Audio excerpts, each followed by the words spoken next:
this economy is so messed up. You just buy some groceries and it feels like you're irresponsible with your money. Like you end up asking yourself questions like, did I really need that shampoo and that deodorant, or am I just spoiled? Did I really need that garlic powder seasoning and that olive oil, or what, man? Like, it's crazy. I just need to complain for 1 second about our godforsaken healthcare system.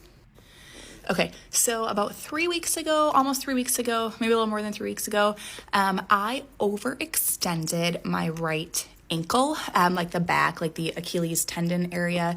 My amazing kitty tripped me when I was going up the stairs to the basement, or from the basement, and hello, there he is, thank you, that amazing kitty. I overextended my ankle while I was trying to regain my balance. Since then, it has been increasingly painful, but I don't go to the doctor for myself because, for one, I don't have the time with the kids and work and everything else. It's hard for me to take time out of my day to do those things. But for two, even if I wanted to go to the doctor, I can't afford to. So I am making, in my professional career right now, I am making more than I ever have previously in the other jobs, which makes sense because I've been at this place for almost 9 years, and I have a role in management, and my salary it's decent, but I'm still, with having kids and a mortgage and the bills and all of that, I'm still very highly debating getting like a weekend job to help pay my bills. So I'm not rolling in dough by any means. But I do have health insurance through my place of employment. So I pay my insurance every paycheck. I have a pretty high deductible, so there's that. But when I had COVID back in January, and I went to urgent care to get swabbed, after insurance, I paid over $500 out of my pocket for that COVID test. And I get it. I work in healthcare, animal healthcare, but healthcare nonetheless. So I get that there's a fee. You go to the clinic and the technician does the swab, and then you have to pay for the doctor's time, and then you have to pay for the lab charges, and the clinic then has to pay the lab for them to run the tests, and they have to recoup those costs. I get how all of that works, but I can't afford, as a 38-year-old woman, I can't afford to go to the doctor to have my ankle looked at because they're going to want to take an x-ray. They're going to want to do all of the things. And I simply just can't afford it. I can't afford to have it looked at. And don't come at me. I know you're going to come in the comments and say the more I walk on it and the more I do all the activities on it, I'm just going to make it worse. I know all of that. And I'm not going to be able to afford to get it fixed at that point either. This is more for me to vent and kind of bitch and moan at the godforsaken state that our shitty country is in when it comes to, their citizens and healthcare and all of the things. It should not cost me $500 out of pocket for a COVID test when I have insurance. I don't get it. I don't get it. And I need it looked at. It hurts. I'm still doing the things. I went to my first workout class yesterday, and I was I kind of took it easy on that side. And so I'm not letting it ruin my life, but it is increasingly painful. And I know that there's something wrong with it. And it just sucks because I can't physically afford to go to the doctor. How are other people making this happen? How do you prioritize your own health care? What are you doing? What are you doing to afford to go to the doctor? Because I need those tips and tricks. It's getting bad. It's getting bad. It makes a crunchy noise when it's bad. So help me. What do you do? How are you affording to live right now? Hey Raph, I'm a teacher and I can barely afford to pay rent with my salary. My salary bi-weekly is basically my rent minus $500. Guess how much my car is? $400. Guess how much insurance is? $100. Oh, yeah, that's right. You do the math. I'm left with owing money at the end of the month. That's not even with groceries. Holy that's not even with groceries. I realize every single month I am transferring money out of savings into my checking, and I am not Just had the realization in the car that I'm actually gonna go into debt if I continue being a teacher. Like, genuinely. Wow. Oh, I'm like literally having a crisis right now. I'm gonna have a panic attack right now. I can't do this. I literally cannot do this. Knowing every single month that most of my money is literally, like, I don't have money. Okay. I don't know how I'm gonna pay off my credit card this month. I don't know. All right, well, rats, peace and blessings, and I hope you can afford your rent today. And groceries, and your car, and insurance, and life. Bye. So it has been confirmed that there is no state in the United States where you could work a 40-hour minimum wage work week to afford a 2-bedroom apartment. And my thing is, if y'all know that shit, why the fuck y'all don't do something about that shit? Do y'all want to see us in poverty? Is that the goal, to see us, the people, in poverty? I thought we was working to make America again. And working to make America again is raising minimum wage. Simply just raising minimum wage. Making sure that the cost of living is not too high. Groceries are not expensive to the point where you can't afford them. Just simply making sure that goods and supplies are affordable. But no, instead of making things affordable, here we are going back and forth with China. Now tariff prices are skyrocket high. And it's just simply just so ridiculous, because we cannot even save no money. We can't put no money into our savings account. So savings account are for hard times. We're literally working these 40 hours a week just to go to bills. We can't even afford toilet tissue.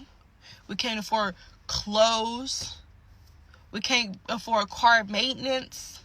And that's another thing. These car dealerships need to drop their monthly payments also, because most car dealership prices are higher than going to a buy pay here.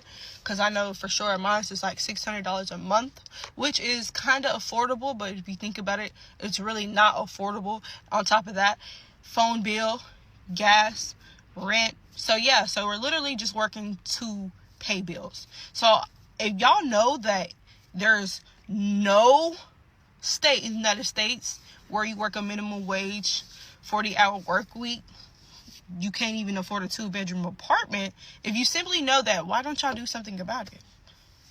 Yeah.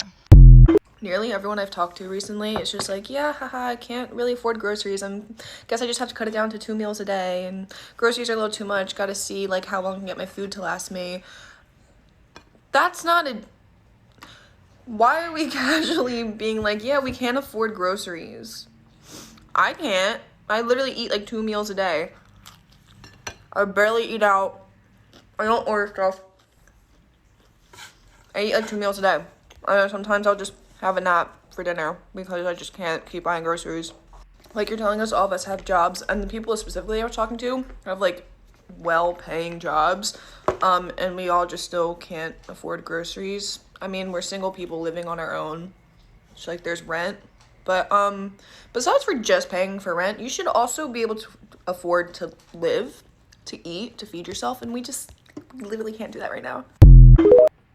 The cost of living in this country is currently, it's not going to be, it is currently unsustainable. And there are people that they know this, but then they'll still look at somebody else that's struggling and then tell them they're not doing good enough.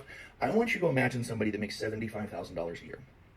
That's a pretty high up wage in terms of like top earners in this country, $75,000 a year. And we're going to go through some things here. This is a person with no debt outside of a car. And please don't hit me with the, you can go buy a car for, shut up, you can't, shut up, stop saying ridiculous things. An entry-level decent car is $30,000. So this person who puts $200 a month into insurance and they pay 5% into their 401k, because shut up, people should be able to put money into their retirement. Because if you're not doing it now, you're never going to get to start doing it later. So after those two things come out of their paycheck and their taxes are paid, they bring home $53,850 a year from a $75,000 paycheck. Average rent in my state for a 1-bedroom apartment, because an adult should be able to live by themselves, $1,700. That car payment at 6% for an entry-level, very reasonable sedan, nothing fancy, that car payment's $579 a month. car insurance, $240 or so a month for a lot of vehicles in this day and age. You're a young person, you've got a nice job, but the insurance companies still want to screw you over. Food. You only cook at home. You never, ever go out. You only cook at home, and you only eat decent quality food because a human being should be allowed to eat decent quality food. You pay $879 a month for that. You spend $250 a month in gas. You wear and tear on your car $100 a month. $80 for your phone, $80 for your internet, $175 a month for your electricity, $70 for your water, $20 for your cash. You make $75,000 a year, and outside of a car payment, you have zero debt. Do you know how much money you have left over annually at a $75,000 wage? You do nothing. You don't own a Netflix. You don't go out on a date. You don't pay to go to a park. You don't go watch a movie. You do nothing.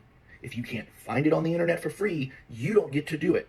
If you can't cook it at home for your $800, you don't get to do it. You have $3,700 left over annually. That's like $320 a month. And there's going to be, well, that's $300. Shut up. Shut your stupid, contrarian, edgelord mouth. That's not a doctor bill, because God knows just because we have insurance doesn't mean that we don't still pay far out the ass when we go to the doctors. People like to be entertained. They want to date. They want to... There's those of you out there that will tell somebody living like this on $75,000 a year before taxes that they are not doing what they're supposed to do, that they should get a second job, that they should get a side hustle, that they should get a better job. And the fact that you would look at somebody with no debt other than a car and say something like this to them means objectively you're a moron and you live in a fantasy world. This is unsustainable. All right, so today we're going to talk about, is American dream a reality or is it dead? Because right now a lot of people are complaining that living in America is like a nightmare. People are fighting to pay their bills and they feel like they're not making any headways. So let's watch this video and we're going to discuss more at the end. I don't know who's out here living the American dream, but I can tell you one person who isn't, and that's me. I have 4 kids and I'm working 3 jobs and I'm still struggling. I have my full-time job, I'm a 911 dispatcher. My other 2 jobs, a waitress. The American dream should not be this hard. I should not have to be working my life away, being away from my kids. You know, sometimes I have to pick. Am I going to pay my electric bill or am I going to buy groceries? Because my kids need to eat. This is not the American dream. I'm so tired of struggling. You know, so many people are going to work, working multiple jobs just to pay for a house to sleep in, just to put their head down at night. This is not the American dream, not my American dream. That's why I started posting here on TikTok. So hopefully I can slow down some so I can spend time with my kids. Life shouldn't be this hard. I know one person that's making 6 figures and they're still struggling. Why's it gotta be so hard? Anyways, if you want to help this mama out from struggling, you know what to do. I'm headed into work to work at Buffalo Wild Wings today. I have to work a double. Say a prayer, I make some money. Living in America is exhausting. You wake up tired, you go to work tired, you come home, barely surviving, go to sleep, wake up, go to work, come home, and you're still fucking broke. Every single month, rent's due, rent is through the roof, groceries are double what they used to be just 2 years ago. You go to the gas pump to fill up your car and it's like you paid another car note. Everything, and I mean everything, is up in price. But your paycheck, still the same. And once inflation gets done with it, it's probably even a little less. Yet somehow, they keep telling us, just budget a little bit more. Just work a little bit harder. Like, I'm sorry, how many jobs do I need now? 4? 5? 7? That's not living. That's barely surviving. Living in America right now feels like a punishment. You wake up already behind, you go to work just to stay broke, and you watch the cost of everything rise while your paycheck doesn't move an inch. Groceries are a luxury, rent is robbery, healthcare is a joke, and somehow we're the ones blamed for not budgeting better. People are working 2-3 jobs and still choosing between food or gas. Families are crammed into apartments because buying a house became a fantasy. You can't afford to get sick. You can't afford to rest. You can't afford to exist. But they keep telling us the economy is strong. Strong for who? Because it sure as hell isn't the people doing the work. We're out here treading water while billionaires build rockets, politicians trade stocks, and corporations raise prices just because they can. We were promised opportunity. We got survival. And what makes this worse is watching people blame themselves. Like somehow you failed because you can't afford a 1-bedroom anymore. Like you didn't do enough when the truth is the math just stopped adding up years ago. They told us to work harder, but never told us they'd change the finish line. This isn't a country full of lazy people. It's a country full of exhausted ones. Simple as that. Donald Trump's not the problem. MAGA's not the problem. ICE isn't even the problem. They're all symptoms. I mean, ICE is a imminent problem. They're an invading force in multiple cities and states, and they are literally a weaponized version of the Klan that is state-sponsored and has endless amount of money for some reason. But even if all three of those went away today, we would still have the problem. And the problem is this. White people, people who look like you and me, we've allowed white supremacy to flourish in this country for generations and generations and generations, so long that people don't even recognize it, myself included sometimes, right? I had a moment just last weekend or just earlier this week in New Orleans where I was speaking with a guy on a trolley who grew up there. And he's like, well, you're from the South, right? I grew up in North Carolina. That is the South. You might want to fight me on that. It's not the deep South. He said, you know why everyone's so polite here? And I was like, I don't. And he was like, well, we had to be. He was like, everyone had to be polite to each other, especially black people to white people, because if we didn't address them properly, we would get killed. I make U.S. history content. And I didn't even think about that. I grew up in the South and I didn't even think about that. That's how normalized every day white supremacy is in our country. And if the white people in this country don't decide that they're going to extricate the cancer that is white supremacy from themselves, from their homes, from their communities, from everything that they are surrounded with, we will be right back in this position 5 years from now, 10 years from now, however long it takes for the cycle to regenerate, because it will happen. Trump's not the problem. MAGA's not the problem. ICE isn't the problem. It's white supremacy. It's been white supremacy. It will be white supremacy. It's always been that. And if we don't work towards it to fix it now, then when? Oh, and by the way, if you're a white person watching this, guarantee you, when we get rid of white supremacy and the systemic white supremacy that kills people every day, every single one of us will be healthier. We'll all be wealthier. We'll have better access to food. We could even have walkable cities. We could have walkable cities, but that's white supremacy. In action, right? The way we've designed our cities is white supremacy in action. So just think about where you want this country to be in 5 or 10 years. Think about how loud you want to be. You will lose people. That's okay. We'll have each other. Let's go for it. In 2 months, it's going to become completely unaffordable to live in the United States. And I'm not talking about luxury lifestyle.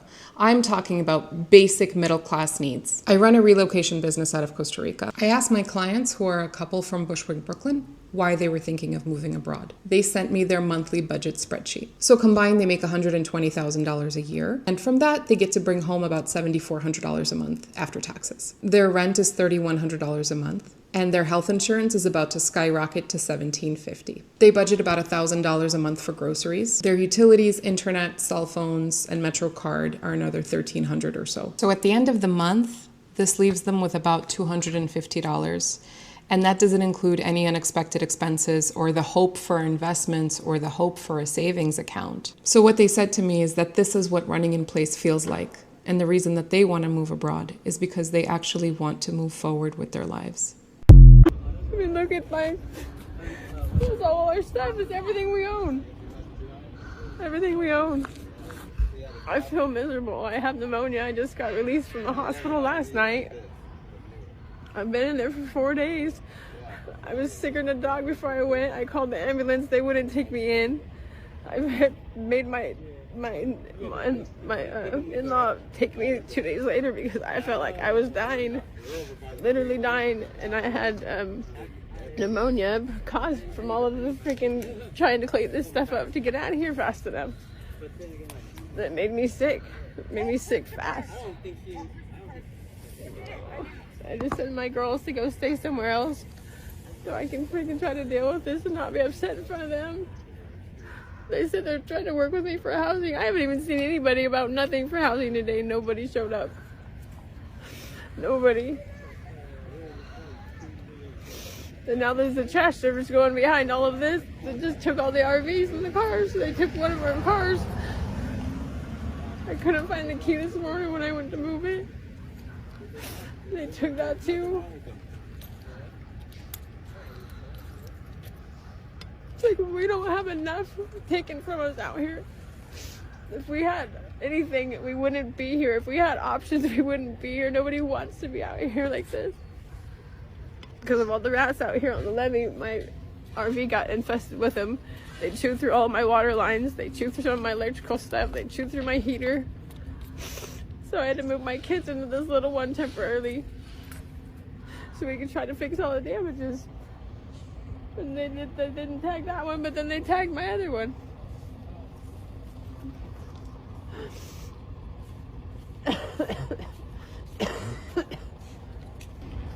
I need to go lay down. I'm so sick. So sick. I've been out here all night trying to gather what I can so they won't take everything. Now to explain to my girls that everything's gone again. The American dream is so dead, people don't even want to pass it on to their own kids.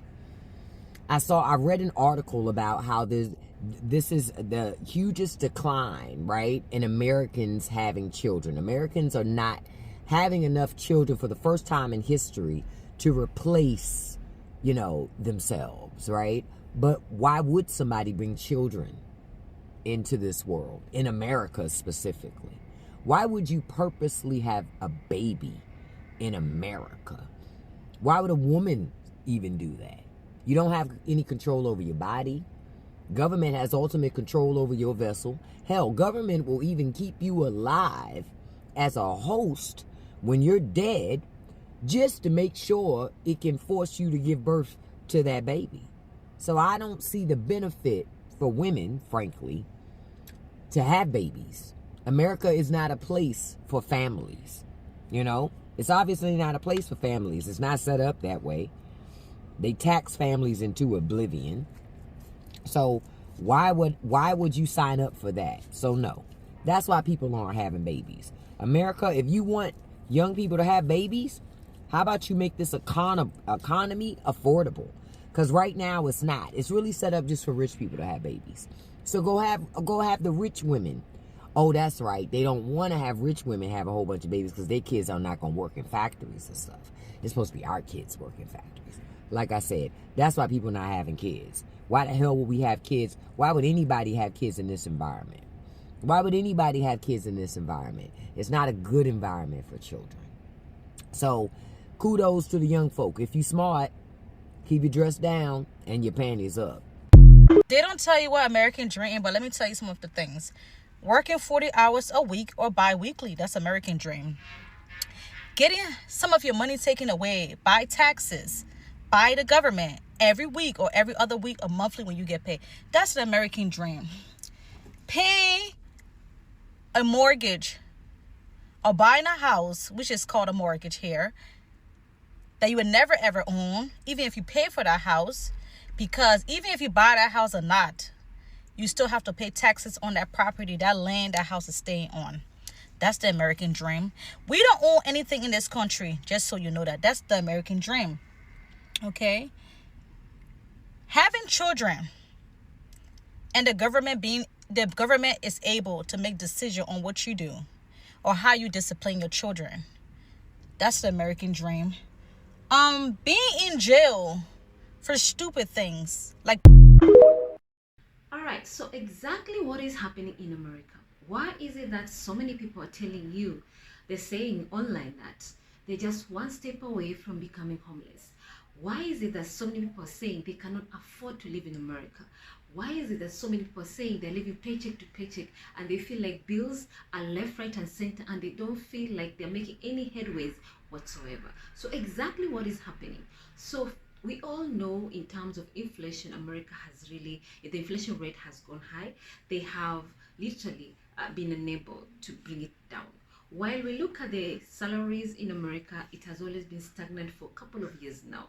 So bills prices are going high, while the salary price is still stagnant. So people are realizing that they are working, yes, they're getting like 2-3 jobs, yes, but the bills keep on accumulating. So why is that?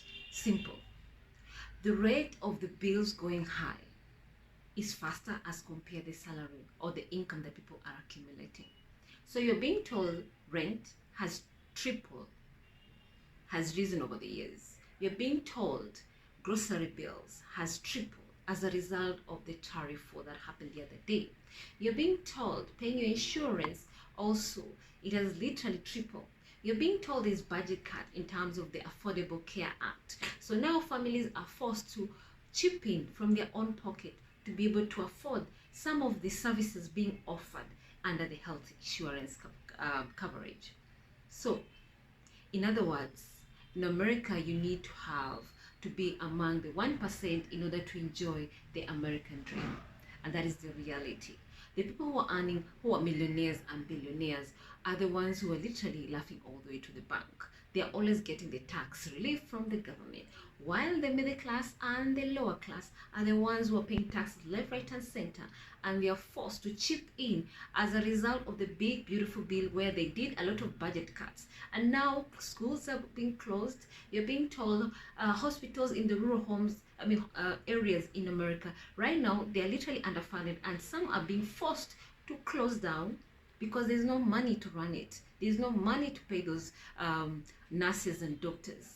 So people who live in the rural homes or rural areas, they're forced now to seek for healthcare in towns.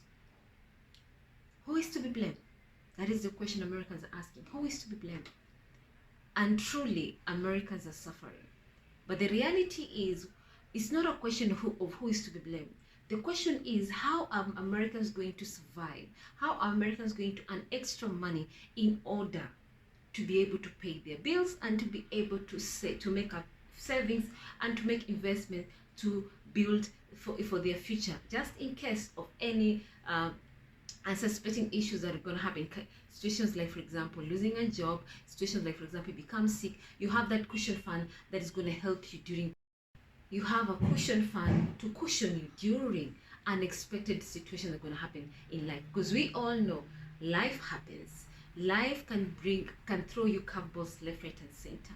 You can end up one day waking up and you're being told, hey, you no longer work here. You can end up waking up one day and you'll be told, hey, you're sick, you have to go get an operation. You may be told, hey, one day the bills, your rent is like 10 times increased, and there's nothing you can do. So when you have a cushion for that emergency, is what's gonna save you.